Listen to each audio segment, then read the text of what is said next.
बिस्मिल्लाहिर्रहमानिर्रहीम अस्सलाम वालेकुम संगियो बीक साबर साबरी तुहाडी सेवा च हाज़र है तुहाडे अपने पंजाबी चैनल दे नाल। उम्मीद करना कि तुसी खरीयत नाल होवोगे ते वीडियोज़ नूं वेख रहे होवोगे। संगियो अज 1 मई है ते मजदूरां दा आलमी दिन मनाया जा रहा है। पूरी दुनिया ते मजदूर दिहाड़ जिहड़ा है ओह मनाया जाता है ते असी भी मजदूरां नूं सलाम पेश करन वास्ते चंद शेर तुहाडी सेवा च लैके हाज़र होए हैं। उम्मीद करांगा कि तुसी इन्हां शेरां नूं पसंद करोगे। पसंद आउण ते लाइक करो, शेयर करो संगियां दे नाल ते चैनल नूं ज़्यादा तो ज़्यादा सबसक्राइब करो। कि दिन चढ़दा ते टोकरी चांदे, दिन चढ़दा ते टोकरी चांदे पुत्तर आदम दे मजदूर। दिन चढ़दा ते टोकरी चांदे पुत्तर आदम दे मजदूर, गल किसे दी नहीं पुआंदे पुत्तर आदम दे मजदूर। दिन चढ़दा ते टोकरी चांदे पुत्तर आदम दे मजदूर, गल किसे दी नहीं पुआंदे पुत्तर आदम दे मजदूर। कई कई जोड़े नित बदल के, कई कई जोड़े नित बदल के लोकी तां भी शुक्र नहीं करते। कई कई जोड़े नित बदल के लोकी तां भी शुक्र नहीं करते। इक्को सूट हर ईद ते पांदे पुत्तर आदम दे मजदूर।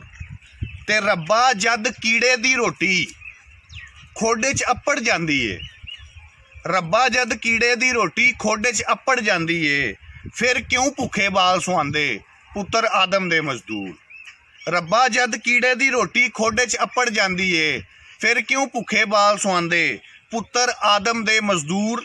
जुस्से दी कस्तूरी वेच के जग दे नवें रुआजां अगे, जुस्से दी कस्तूरी वेच के जग दे नवें रुआजां अगे, औखे हो के धीआं व्यांदे पुत्तर आदम दे मजदूर। जुस्से दी कस्तूरी वेच के जग दे नवें रुआजां अगे, औखे हो के धीआं व्यांदे पुत्तर आदम दे मजदूर। रब दियां नेमतां निंदन वालिओ पुछो ते सही इन्हां नूं, रब दियां नेमतां निंदन वालिओ पुछो ते सही इन्हां नूं।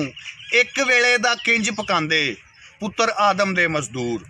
ते मुड़ के दे विच गो के मिट्टी फेर के उत्ते लहू दा पोचा, मुड़ के दे विच गो के मिट्टी फेर के उत्ते लहू दा पोचा।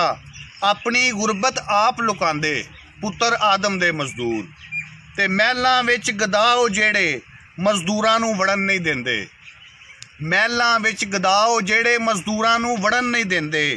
कबरां उन्हां नाल बनांदे पुत्तर आदम दे मजदूर। दिन चढ़दा ते टोकरी चांदे पुत्तर आदम दे मजदूर, गल किसे दी नहीं पुआंदे पुत्तर आदम दे मजदूर। उम्मीद करना कि तुहानूं ये शेर मजदूरां दी शान विच मजदूरां नूं सलाम पेश करन वास्ते पेश कीते गए पसंद आए होणगे। पसंद आउण ते लाइक करो, शेयर करो संगियां दे नाल। चैनल नूं ज़्यादा तो ज़्यादा सबसक्राइब करो, बैल आइकन भी दबाओ ताकि हर नवीं आने वाली वीडियो का नोटिफिकेशन तुहाडे तक पहुँचे। इहदे नाल ही बीक साबर साबरी नूं इजाज़त दिओ। रब राखा।